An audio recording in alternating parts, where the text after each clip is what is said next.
Marriage is a funny thing. At first, it's fireworks, passion, and endless possibilities. Then, over time, it softens into routine, into shared glances over breakfast and silent understandings that don't need words.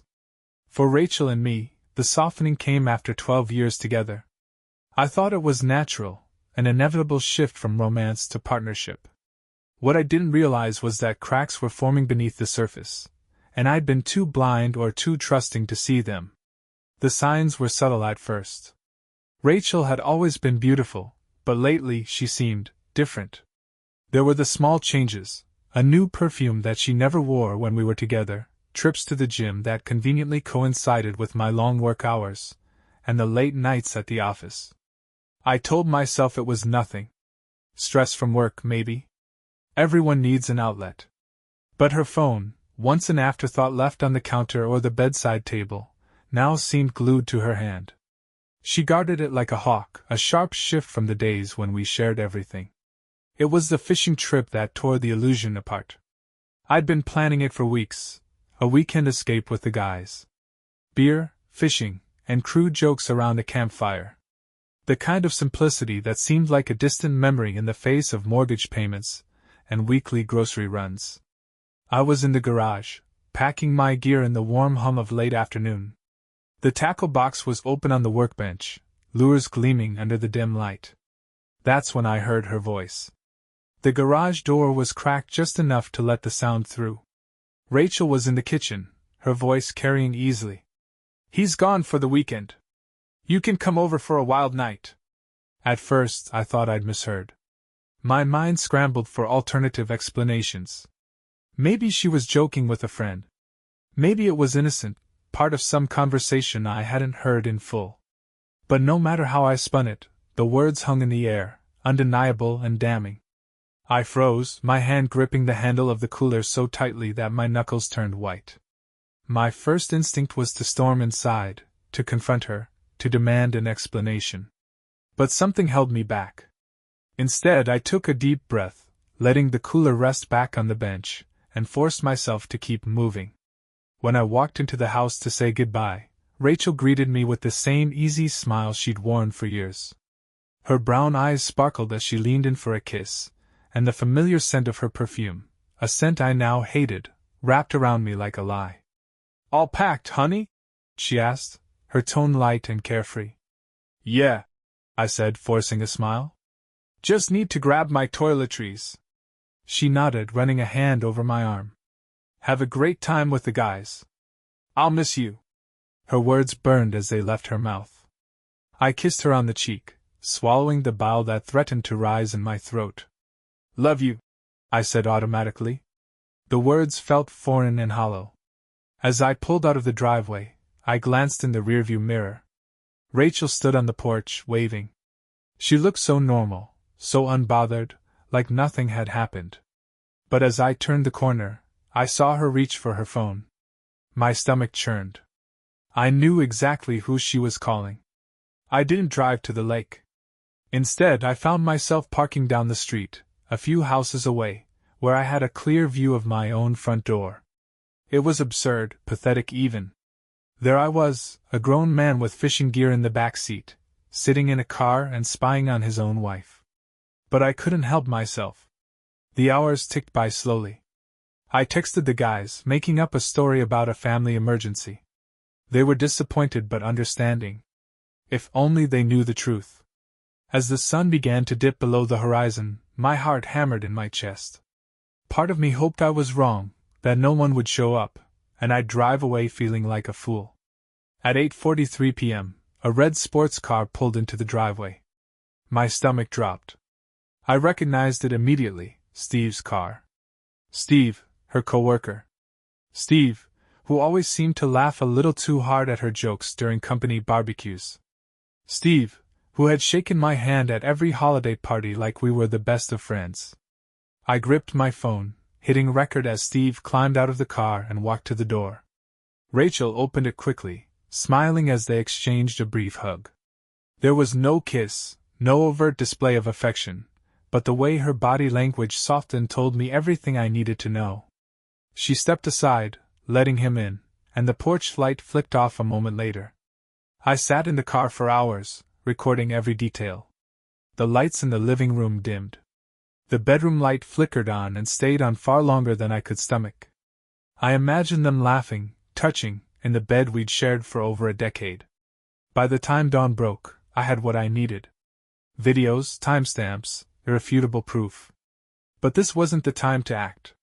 Confrontation would come, but not in the heat of emotion. This needed precision, planning. Rachel thought she was clever, that she could get away with it. But she didn't know who she was dealing with. This wasn't over. Not by a long shot. By the time I left my car that morning, I was a different man. The person who had kissed his wife goodbye the day before was gone, replaced by someone colder, sharper, and infinitely more calculating. I didn't storm into the house, nor did I confront her immediately. What would that accomplish? Rachel was a liar, that much was clear, and confronting a liar without a plan was like walking into a storm without shelter. I needed strategy, precision, and patience. I went about the rest of the weekend as if nothing had happened. I called my friends, joining their group chat to drop a few jokes and updates about the family emergency I'd made up. I needed to sell the story, keep the illusion intact. Rachel couldn't suspect that I knew. Not yet.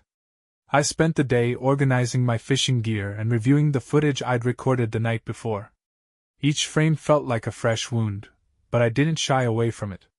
Pain had a way of clarifying things. The evidence was damning. Steve arriving with his stupid, confident grin. Rachel opening the door with the kind of warmth she hadn't shown me in years. The lights in the bedroom flickering on, then off hours later. It all played out like a terrible movie I couldn't shut off. But instead of wallowing, I decided to use it. When I finally walked through the door on Sunday evening, Rachel greeted me with the same manufactured warmth she'd given before I left. "Hey, honey," she said, wrapping her arms around my neck. The scent of her perfume, once intoxicating, now made me want to gag. "How was the trip?" she asked, her smile wide and practiced. "Good," I said, returning her embrace. "Caught a few big ones. You should have seen it." I saw the flicker of relief in her eyes. She thought she'd gotten away with it. The audacity of her ease, the way she laughed as if nothing had happened, made my blood boil. But I kept my composure. I smiled, I laughed, I played the part of the clueless husband. Over the next few weeks, I began to lay the groundwork for my plan. It started small. I went to our shared bank account and pulled up the transactions for the past year. Sure enough, there were charges that didn't add up. High-end restaurants, hotel stays, gifts purchased at stores I'd never heard of. I copied every detail, compiling a folder of evidence that grew thicker with each passing day. I also began tracking Rachel's movements. I told her I'd picked up extra shifts at work and started leaving earlier and coming home later. In truth, I spent those hours following her. She wasn't exactly subtle. Steve's red sports car was easy to spot, and Rachel's routines were as predictable as ever. By the end of the first week, I'd documented 3 more meetups between them, each one more incriminating than the last. But it wasn't enough to gather evidence. I needed something bigger, something that would leave no room for excuses or denials. That's when the idea hit me. A trip. Rachel had been nagging me for months about taking a vacation. "We never go anywhere anymore," she'd complained, her voice laced with disappointment. "We're stuck in a rut." It was the perfect cover. I could tell her I wanted to make it up to her, that I was planning something special to rekindle the romance in our marriage. She'd eat it up, and by the time she realized what was happening, it would be too late. The destination came to me almost immediately. Paris. The city of love, romance, and, as luck would have it, one of the cities where Steve had once boasted about staying during a work trip. I'd heard him brag about the restaurants, the views, the hotel he'd stayed at. If Rachel had been stupid enough to go there with him, I'd make sure she relived every moment, every lie, during our romantic getaway. When I pitched the idea to Rachel, her reaction was exactly what I'd expected. Her eyes lit up, and she practically squealed with excitement. "Paris? Are you serious? Serious as can be, I said, forcing a smile. I've been thinking about what you said, and you're right. We need this. Just the two of us. She threw her arms around me, kissing me with a fervor that might have fooled someone else.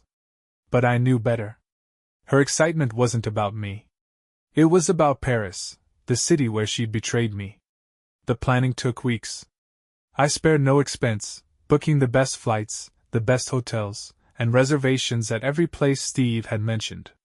Each detail was painstakingly designed to bring Rachel's lies to the surface, to force her to confront what she'd done. By the time the trip rolled around, I had everything in place. I'd prepared documents, emails, and even a video compilation of all the evidence I'd gathered. It was all carefully organized in a folder I planned to reveal at the right moment. As we boarded the plane, Rachel squeezed my hand and smiled. "I'm so glad we're doing this," she said, her voice brimming with gratitude. I smiled back, my expression betraying none of the storm that brewed beneath the surface. "Me too," I said. What Rachel didn't know, what she couldn't possibly know, was that this wasn't a trip to rekindle our love. This was a reckoning. Paris greeted us with its characteristic blend of charm and chaos. The taxi ride from Charles de Gaulle to our five-star hotel was spent watching Rachel gaze out the window, her excitement palpable. She commented on the architecture, the Seine, and the energy of the city, her voice full of the same wonder I'd once found endearing. Now, it was infuriating. She had no idea that this wasn't a vacation, it was a carefully constructed trap. I chose the hotel meticulously. It was the same one Steve had mentioned during a drunken conversation at a holiday party 2 years ago. Back then, I'd thought nothing of it, just another coworker bragging about his glamorous lifestyle. Now, it was one of the puzzle pieces that formed the picture of betrayal. As we checked in, Rachel marveled at the grand lobby. "This is incredible," she said, clutching my arm. "How did you afford this?" "I've been saving," I said with a smile. In truth, the cost was steep, but it was worth every penny. Our room was exquisite, with floor-to-ceiling windows that offered a breathtaking view of the Eiffel Tower. Rachel twirled around the room, laughing like a schoolgirl, while I unpacked with methodical precision.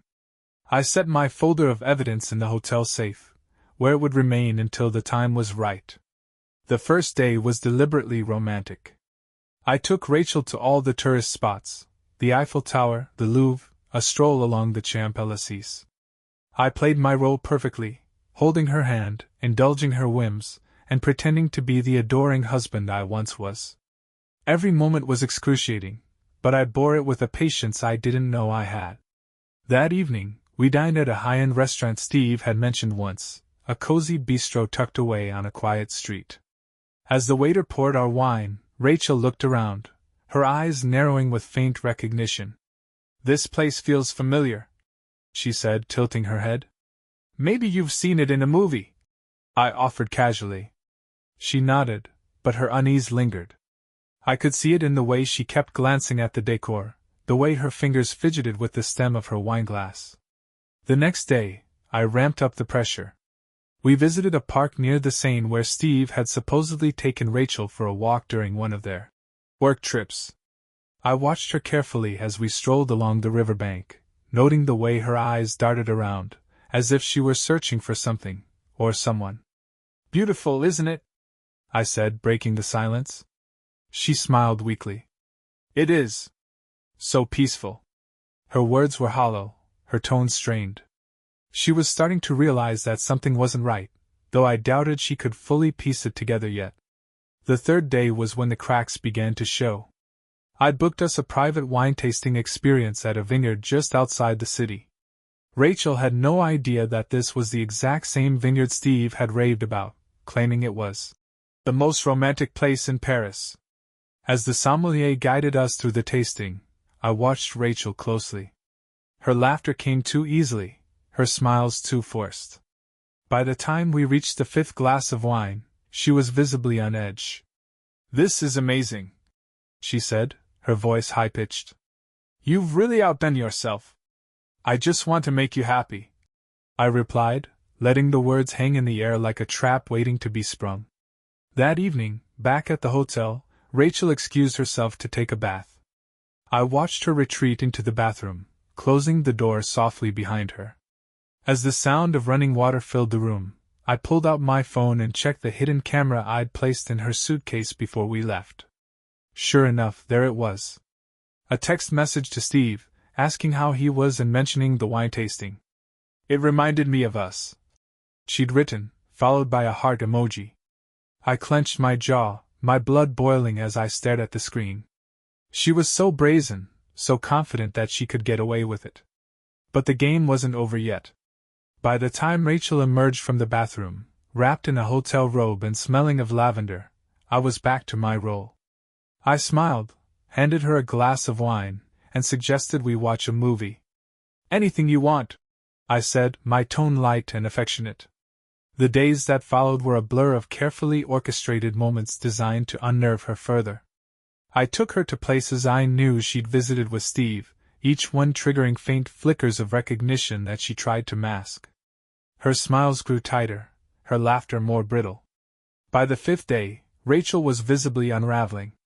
She woke up earlier than usual, her eyes darting around the room as if expecting someone to burst in and expose her. She barely touched her breakfast, and when I suggested a visit to a small art gallery, a favorite haunt of Steve's, she hesitated before agreeing. I knew the moment was coming. The final act of this elaborate charade was just around the corner.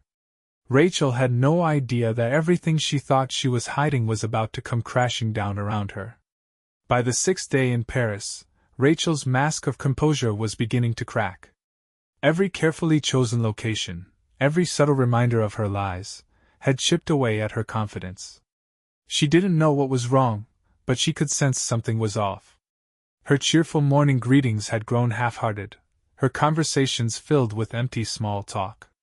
She was a woman trying desperately to keep up appearances, and I played my part in this cruel theater with precision. That morning, I suggested a walk through Montmartre, a place brimming with charm and mystery, the kind of romantic setting that seemed perfect for rekindling a relationship. What Rachel didn't know was that Montmartre had also been the site of one of her more damning trysts with Steve, as evidenced by the receipts and photos I'd compiled. As we strolled the cobblestone streets, Rachel's unease was palpable. She glanced over her shoulder more often than she looked at the quaint storefronts or the picturesque views. "Are you okay?" I asked, feigning concern. "Yeah," she said quickly, her smile unconvincing. "I just feel a little off. Maybe it's all the rich food." "Could be," I said with a shrug, suppressing a smirk. "Or maybe it's the wine. We've been indulging a lot." Rachel laughed nervously, brushing a strand of hair behind her ear. "Yeah, maybe." We reached a small cafe with a view of the Sacré-Cœur. I ordered us espresso and croissants, and we sat at a quiet table outside. The morning sun bathed the square in golden light, but Rachel seemed distracted, her eyes darting to her phone every few minutes. "You've been glued to that thing," I said casually, nodding toward the phone. "Everything okay back home?" Her hand froze mid-reach, and she quickly slipped the phone into her bag. "Oh, it's nothing," she said. "Just work stuff." "On vacation?" I teased. "I thought we left all that behind." Her laugh was brittle. "You know how it is." I leaned back in my chair, sipping my espresso and letting the moment stretch. Rachel had no idea that I'd seen her messages to Steve, that I knew about their plans to meet as soon as we returned home. The thought of them plotting behind my back only fueled my determination. That afternoon, I took Rachel shopping on the Rue Saint-Honoré, the kind of luxury indulgence she'd always dreamed of. We walked past designer boutiques, and she gasped at the window displays. "This is incredible," she said, clutching my arm. "I've always wanted to shop here." "Then let's make it happen," I said, gesturing toward one of the stores. "Pick something you love." "My treat." Her eyes lit up, the first genuine spark of happiness I'd seen in days. For a moment, she seemed like the woman I'd fallen in love with, the woman who used to light up a room with her laughter. But then I remembered the texts, the receipts, the nights she'd spent in someone else's arms, and the moment soured. Rachel emerged from the store with a small bag, her excitement bubbling over. "You're spoiling me," she said, leaning in to kiss my cheek. "You deserve it," I replied, forcing the words out. That night, I booked us a river cruise on the Seine. It was a classic romantic gesture, the kind of thing Rachel had always begged me to do but that I'd avoided in the past. Now I used it as another tool in my arsenal. The boat glided smoothly along the water, the city lights reflecting on the surface like shattered glass. Rachel leaned against the railing, her hair blowing softly in the breeze. "This is perfect," she said, her voice almost wistful. "Thank you for bringing me here." I stood beside her, silent for a moment. "Anything for you," I finally said. The truth was, I couldn't enjoy the moment. The weight of my plan, the anticipation of what was to come, pressed down on me like a vice. This wasn't a celebration of love. It was the calm before the storm. As the cruise continued, Rachel seemed to relax. She leaned into me, her fingers lacing through mine. For a fleeting moment, I questioned everything. Was it possible she still loved me, despite everything? Could we somehow salvage this broken thing we called a marriage? But then I remembered the footage. The way she'd smiled at Steve, touched him, kissed him. The way she'd betrayed me in our home, in our bed. Any lingering doubt evaporated. By the time we returned to the hotel, Rachel was yawning, her earlier tension seemingly forgotten. "I'm going to head to bed," she said, stretching. "This has been the best day, really." I kissed her on the forehead, a gesture that felt hollow. "Good night," I said.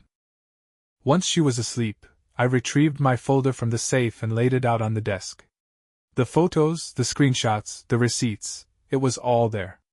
Proof of every lie she told, every moment she thought she'd hidden. Tomorrow would be the day. The culmination of my plan.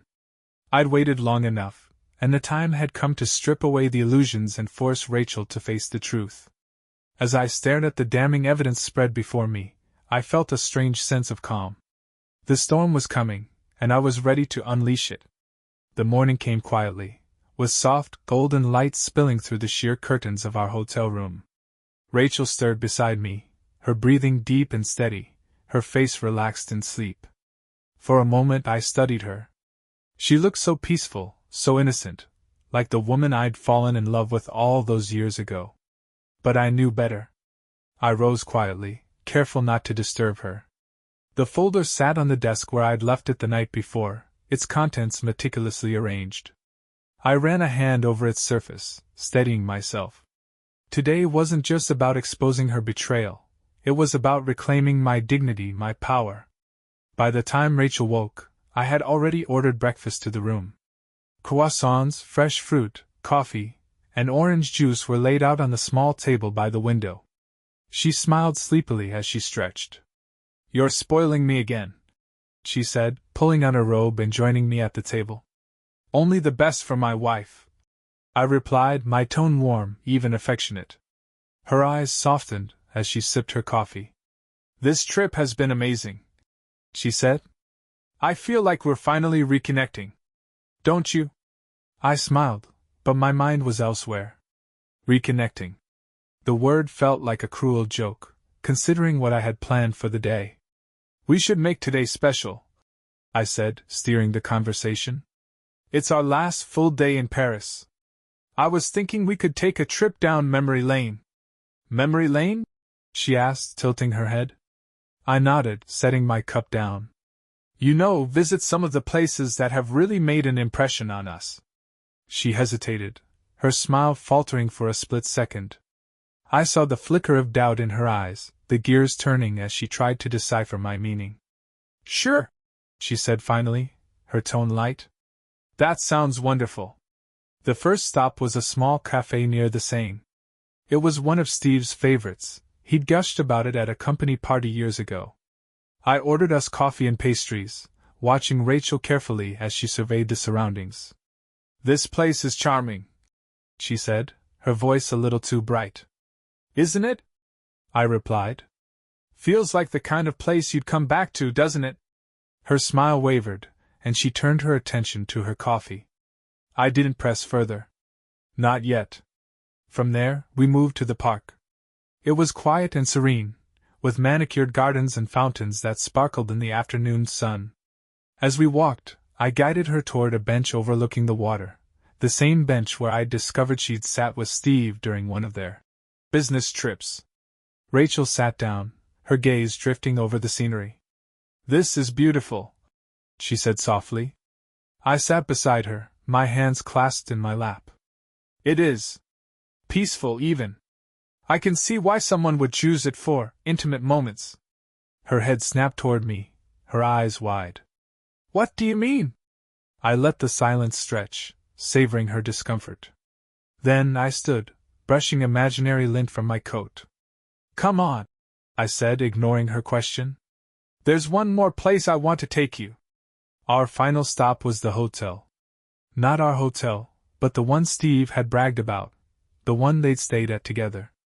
I booked the same suite they'd shared, a move that required weeks of careful planning and coordination. When we arrived, Rachel's steps faltered. She stared at the hotel's grand facade, her expression carefully neutral. "Isn't this a bit extravagant?" she asked, laughing nervously. "Nothing's too extravagant for you," I said smoothly, leading her inside. The suite was breathtaking, with floor-to-ceiling windows and a balcony that offered a sweeping view of the city. Rachel wandered the room, her movements slower now, more hesitant. "This is lovely," she said, though her voice lacked conviction. I crossed the room, picking up a bottle of champagne that had been chilling in a silver bucket. "I thought we could toast to us," I said, popping the cork and pouring 2 glasses. Rachel accepted hers with trembling hands. "To us," she echoed, her smile strained. We clinked glasses, the sound sharp and final. I took a sip, watching her over the rim of my glass. "You know," I began, "this trip has been enlightening for me."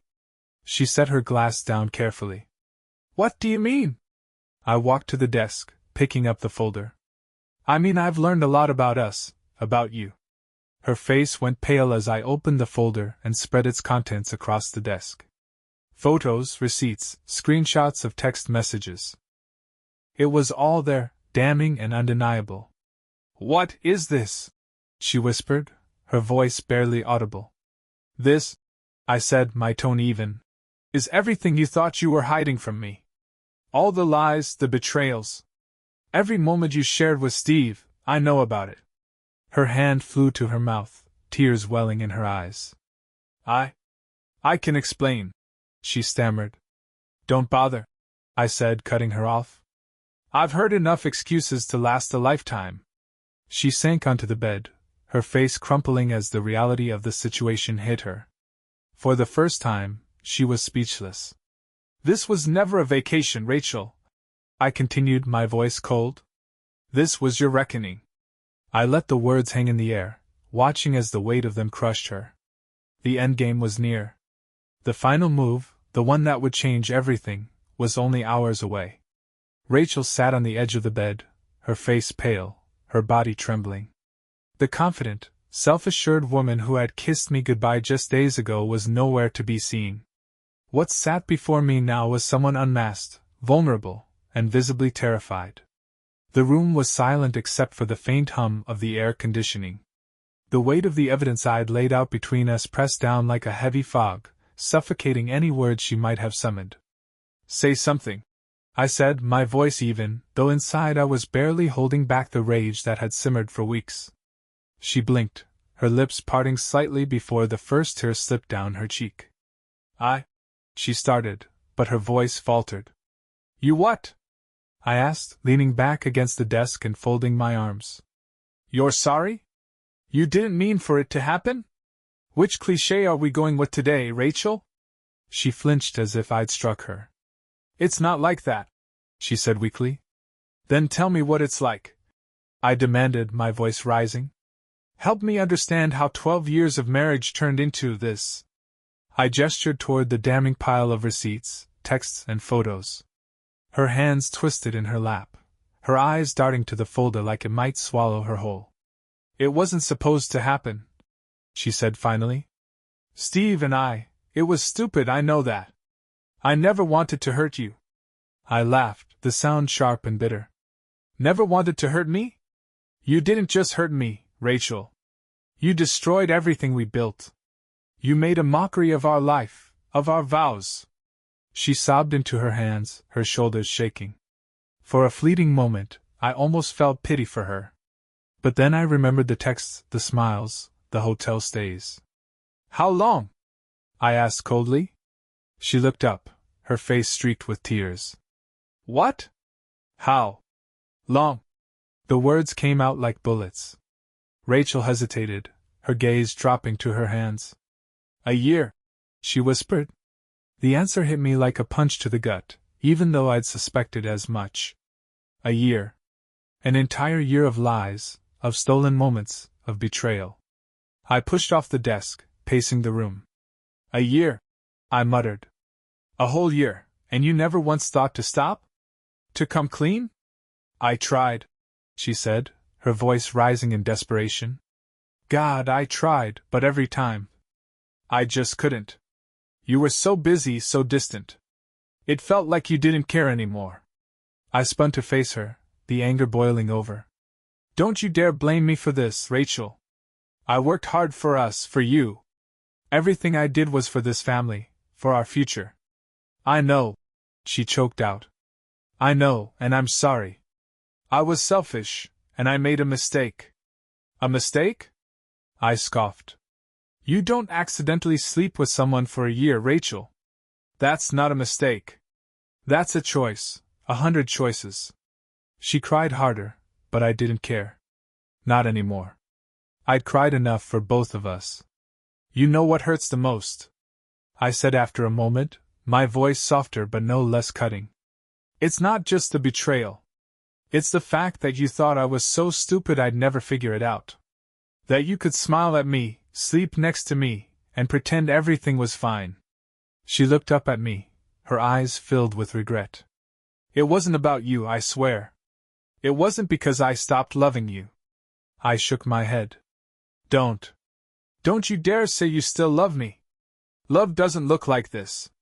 We stood in silence for a long moment, the weight of the conversation pressing down on both of us. Finally, Rachel broke it. What happens now? She asked, her voice small. I let out a slow breath, the fury giving way to something colder. What happens now is up to me.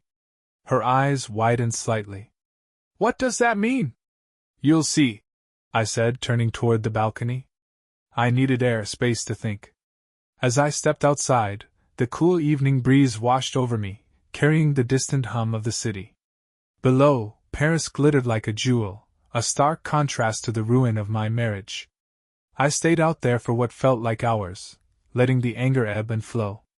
Behind me, I could hear Rachel moving around the room, no doubt pacing as she wrestled with her guilt and fear. When I finally returned, she was sitting on the edge of the bed, her suitcase open on the floor. She looked up at me, her face a mix of hope and dread. Do you want me to leave? She asked. I stared at her, the woman I'd once loved more than anything in the world. Not yet, I said. There's still one more thing I need to do. Her brow furrowed in confusion, but I didn't elaborate. The time for explanations would come, but not now. For now, I needed her to sit in her discomfort, to feel the weight of what she'd done. Tomorrow would bring the reckoning, the moment where I'd lay everything bare and force her to confront the full extent of her betrayal. The storm wasn't over, not yet. Morning came heavy and gray, the Paris skyline shrouded in a veil of clouds. It seemed fitting. A day that would mark the end of so many things deserved somber weather, as if the universe itself mourned the collapse of what once was. Rachel was already awake when I opened my eyes, perched nervously on the edge of the chair by the window. She looked like a ghost of herself, her usually vibrant eyes dull, her complexion pale. She wasn't wearing her usual smile, the one she'd always used to smooth over tension or avoid uncomfortable conversations. Today, she knew better. Did you sleep? I asked, my voice flat. She shook her head. Not much. Good, I muttered, throwing the covers off and heading for the bathroom. You shouldn't.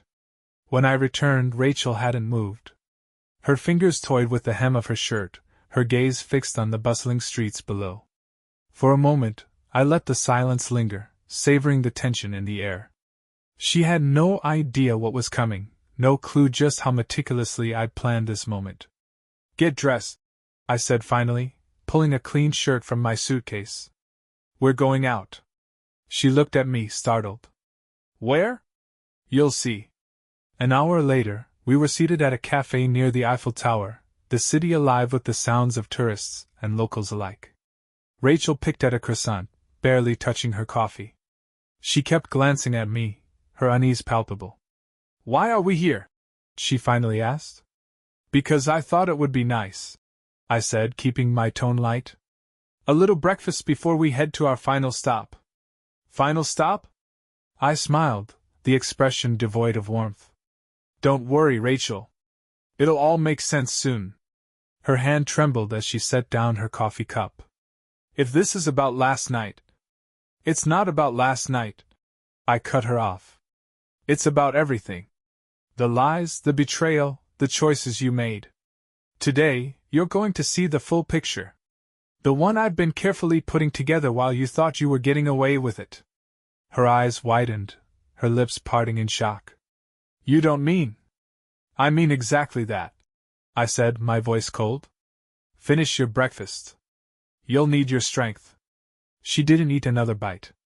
The car ride to the airport was silent, Rachel's hands clenched tightly in her lap. She didn't ask where we were going, but I could feel the questions simmering beneath her still exterior. When we arrived, she finally broke. What are we doing here? I opened the trunk, pulling out her suitcase and setting it on the curb. Then I handed her a manila envelope. Open it, I said, stepping back. Her trembling hands fumbled with the clasp. Inside, she found a one-way plane ticket to the United States. The destination? Steve's hometown. Her eyes darted from the ticket to the documents beneath it, printed screenshots of their text conversations, photos of their rendezvous, and finally, a notarized letter of separation. Wait, she stammered, shaking her head. What is this? It's your new beginning, I said, my voice steady. You've always wanted freedom, haven't you? Well, here it is. Her breath hitched. You're leaving me here? I nodded. You'll have plenty of time to think about your choices while you're waiting for Steve to pick you up. I assume he'll be thrilled to see you. Tears streamed down her face, but I felt no pity. She had made her choices, and now she had to live with them. What about my passport? My money? She asked, panic rising in her voice. Your passport's in your suitcase, I said. As for money, you'll have to ask Steve. He seems to have plenty to spare. Please don't do this, she begged, stepping toward me. I held up a hand, stopping her in her tracks. You don't get to beg, Rachel. Not after everything you've done. You don't get to play the victim here. The announcement for her flight crackled over the speakers. I glanced at my watch. You'd better go. Wouldn't want to miss your flight. Her face crumpled as she realized there was no arguing with me. She grabbed the suitcase, dragging it toward the terminal, but she paused just before the entrance, turning to face me one last time. I did love you, she said, her voice breaking. I still do. I stared at her, my expression unreadable. If that's true, Rachel, you have a funny way of showing it. Without another word, I turned and walked away, leaving her standing there amidst the chaos of the airport. As I climbed into the car, the weight of the past few weeks began to lift. I wasn't angry anymore. I wasn't sad. I was free. Rachel had made her choices, and now she would have to live with the consequences. Driving away, I allowed myself a small smile. The storm was over, and I'd survived. The drive back to the hotel was quiet, the city of Paris a blur outside the car windows. For the first time in weeks, I felt a semblance of peace. There was no more pretense, no more second-guessing. Rachel was gone, and with her went the lies that had eroded our marriage from the inside out. When I reached the hotel, I headed straight for the balcony. The view of the Eiffel Tower was still breathtaking, but it no longer held the weight of romantic ideals. It was just a tower now, a symbol of a city that had been both the stage for my wife's betrayal and the setting for her reckoning. I let out a deep breath, the tension I'd carried for weeks slowly unwinding. But with the relief came the aftershocks. The memories. The good times we'd shared, now tainted by what I knew. Her laugh, once a sound that brought me joy, now felt like a dagger to my chest. How could someone who promised to love me have done this? I poured myself a drink, staring out over the city as the sky began to darken. The weight of the last week pressed down on me, but I didn't crumble. I couldn't. I'd made it through the worst of it, and now I had to figure out what came next. The flight back home felt surreal. I watched the clouds roll by, the hum of the engines lulling me into a state of quiet reflection. The seat next to me was empty, a stark reminder of how much had changed in such a short time. As we descended into the city, I braced myself for the reality waiting on the ground. The house Rachel and I had shared was no longer a home.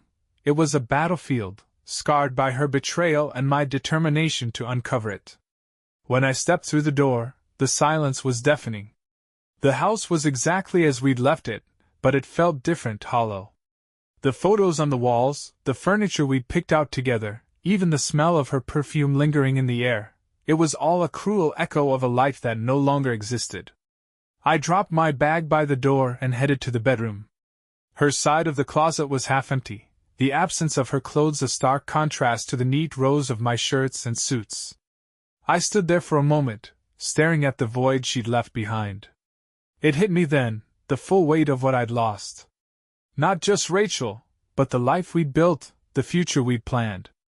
The man who walked out of this house a week ago wasn't the same man standing here now. But even in the midst of that grief, there was a strange sense of liberation. I wasn't bound by her lies anymore. I wasn't trapped in a relationship that had been rotting from the inside. I was free to rebuild, to redefine what my life would look like. Over the next few weeks, I threw myself into work. The long hours, the constant demands, the problem-solving, it all gave me something to focus on, something to anchor me. My colleagues noticed the change, of course. They asked questions, offered condolences, but I kept the details to myself. In the evenings I tackled the house. I removed every trace of Rachel, from her clothes and personal belongings to the photos and mementos of our time together. The process was painful, each item a reminder of the life we'd shared, but it was necessary. I couldn't move forward if I kept living in the shadow of what had been. One night, while cleaning out the attic, I stumbled across a box of letters and cards we'd exchanged over the years. I almost threw it out without opening it, but something stopped me. As I sifted through the contents, I found myself smiling despite everything. There was the Valentine's Day card she'd given me the first year we were married, filled with clumsy drawings of hearts and jokes about our shared love of bad movies. There was the letter she'd written when I got my promotion, telling me how proud she was and how she couldn't wait to celebrate with me. For a moment, I let myself remember the good times, the version of Rachel who'd been my partner, my confidant, my best friend. But the moment passed quickly. That version of her was gone, replaced by someone I barely recognized. I sealed the box and set it aside. Not to keep, but to give away. There was no room for sentimentality anymore. Eventually, I reached out to a lawyer. The legal process was as clinical and brutal as I'd expected, but I stayed focused on the end goal, cutting ties completely. Rachel didn't contest the terms. In fact, she barely responded to anything. I wondered sometimes what her life looked like now. Was she with Steve? Did they laugh about how she'd been left in Paris with nothing but a suitcase and a ticket? Or did she regret it all, the choices that led to this point? I didn't dwell on it for long. Her life was no longer my concern. One night, as I sat on the porch with a glass of whiskey, I felt something I hadn't in weeks: hope. It wasn't a big, overwhelming wave, but a small flicker, like the first light of dawn after a long, dark night. I didn't know what the future held, but for the first time, I was okay with that. I'd survived the worst, and now it was time to rebuild. On my terms. The days turned into weeks, and slowly, the heaviness in my chest began to lift. The emptiness of the house that had once felt suffocating now felt like possibility. The silence that had mocked me became a comforting companion. This was my life now, and while it wasn't what I had planned, it was mine to rebuild. One of the first things I did was renovate the house. It wasn't just about removing Rachel's presence, it was about making the space my own. I painted the walls, replaced the furniture, and tore out the relics of our shared life. The process was exhausting, but it was therapeutic. With every stroke of the paintbrush and every piece of new furniture I carried in, I felt a little lighter. The bedroom was the most satisfying transformation. I stripped it bare and started over, replacing everything: the bed, the curtains, the art on the walls. By the time I finished, it was unrecognizable. It wasn't our bedroom anymore. It was mine. Work became another outlet. I threw myself into every project, taking on challenges that once would have seemed daunting. My coworkers noticed the change. They started to approach me with problems they'd normally avoid, trusting that I could handle them. "You've been on fire lately," one of them said after a particularly grueling presentation. I shrugged, giving a half-smile. "Nothing like a little personal upheaval to sharpen your focus." They laughed, but the truth was, work gave me a sense of control I hadn't felt in months. I couldn't change what Rachel had done, but I could excel in my career. On weekends, I started to explore hobbies I'd neglected over the years. I dusted off my old camera and began taking photography seriously again. At first, it was just an excuse to get out of the house, but soon I found myself chasing sunsets, exploring hidden trails, and capturing the quiet beauty of the world around me. There was something healing about looking through the lens, framing the world in new ways. It reminded me that even in the aftermath of betrayal, there was still beauty to be found. One Sunday, while hiking in a nearby park, I met a woman named Lily. She was struggling to set up a tripod by the edge of a lake, muttering curses under her breath. I offered to help, and she laughed, brushing a strand of hair from her face. "Thanks," she said. "This thing has a mind of its own." We struck up a conversation, trading tips about photography and sharing stories about our favorite spots. She was easy to talk to, kind, funny, and genuine. Over the next few weeks, we ran into each other more often, sometimes by chance, sometimes by design. We started meeting for coffee after our hikes, and slowly, a friendship began to form. I didn't tell Lily about Rachel at first. It felt too raw, too personal. But one evening, as we sat on a bench watching the sun dip below the horizon, the words tumbled out. "I just got out of a complicated relationship," I said, staring at the water. Lily didn't press me for details. She just nodded, her expression understanding. "Complicated is never easy," she said. "But you seem like the kind of person who comes out stronger on the other side." Her words stuck with me. Stronger on the other side. For so long, I'd felt broken, but maybe she was right. Maybe I was stronger than I realized. As the months passed, I noticed how different my life felt without Rachel. The constant tension, the second-guessing, the lies, they were all gone. In their place was a quiet, steady peace. I wasn't naive enough to think I was fully healed. There were still moments when the anger bubbled up, or when a memory blindsided me. But those moments grew fewer and farther between. The house, once a battlefield, became a sanctuary. My career flourished, my photography became a passion, and my friendship with Lily blossomed into something I hadn't expected: hope. One evening, as I stood on the porch with a glass of whiskey, I found myself reflecting on the journey that had brought me here. Rachel's betrayal had been a knife to the heart, but it had also been a catalyst. It forced me to confront truths I'd ignored, to rebuild my life from the ground up. I thought about the man I'd been before Paris, the one who let life happen to him, who ignored the cracks in his marriage because it was easier than facing them. That man was gone. In his place was someone who knew his worth, who wasn't afraid to demand respect, who had rediscovered the things that made him happy. The thought brought a smile to my face. Lily joined me on the porch that night, a camera slung over her shoulder. She handed me a photo she'd printed, A shot of me standing by the lake, my reflection rippling in the water. "It reminded me of you," she said. "Strong, steady, but always changing." I looked at the photo, then at her. "Thank you," I said, and I meant it. As we stood there, watching the stars blink into view, I realized something. I wasn't just surviving anymore. I was living. A year had passed since Paris, and the man who stood in the mirror today was a stranger to the man who had left for that trip. The scars were still there, faint but present, etched into the corners of my mind. But they no longer defined me. Instead, they reminded me of what I'd endured and, more importantly, what I'd overcome. The house, once a shell of painful memories, now felt like home again. The walls were adorned with new photos, vivid landscapes from my hikes, candid shots of friends and family, and even a few of Lily. She had become a fixture in my life, her presence a steady, calming force I hadn't realized I needed. It wasn't love, not yet, but it was something. Something warm and real and healing. One sunny Saturday, I found myself standing in the park where Rachel and I had once strolled during happier times. This place had haunted me for months after the betrayal, its paths and benches serving as reminders of lies and stolen moments. But today, I was here for a different reason. Lily and I had planned a picnic, her idea to celebrate my first gallery exhibit. I'd submitted a series of my photos on a whim, not expecting much, but they'd been accepted and even sold a few pieces. It was the first time in years I'd felt proud of something I'd done purely for myself.